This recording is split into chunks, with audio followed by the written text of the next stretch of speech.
The functions f and g and h are defined for all real values of x by f of x is equal to the modulus of x, g of x is equal to 3x plus 5, and h of x is equal to g of x. Solve the equation g of x plus 2 equals f of minus 12.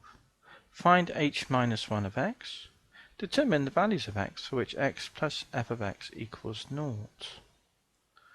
Okay, so let's have a look at this then. The first thing, solve g of x plus 2. So put that in. It's 3 lots of x plus 5. So the something, 3 lots of the something plus 5 is g. And f of minus 12 is the modulus of minus 12 is 12.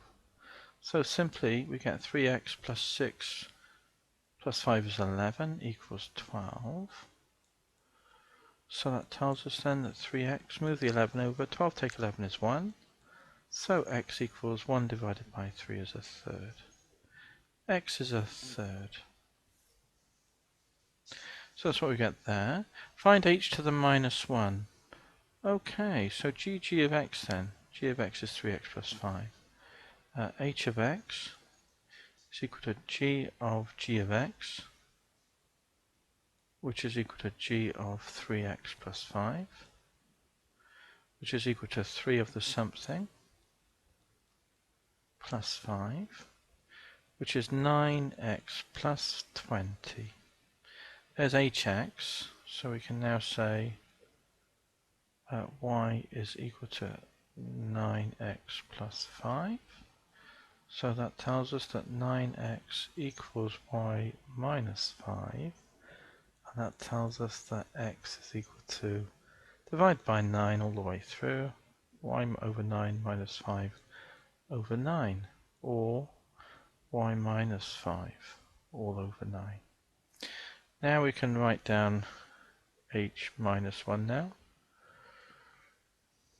So swap the symbols around. It will be x minus 5 all over 9. So there's the inverse of h then. And find x such that x plus f of x equals 0. F of x is modulus of x. So this was part 3.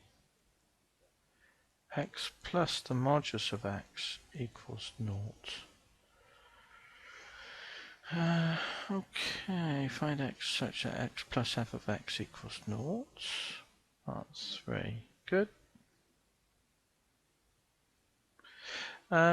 Okay, so the modulus of x here is equal to minus x. That will be true, minus x, when x is negative.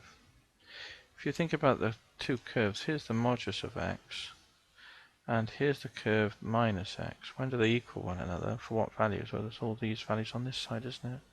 So x is less than 0 or equal to 0 is the solution set.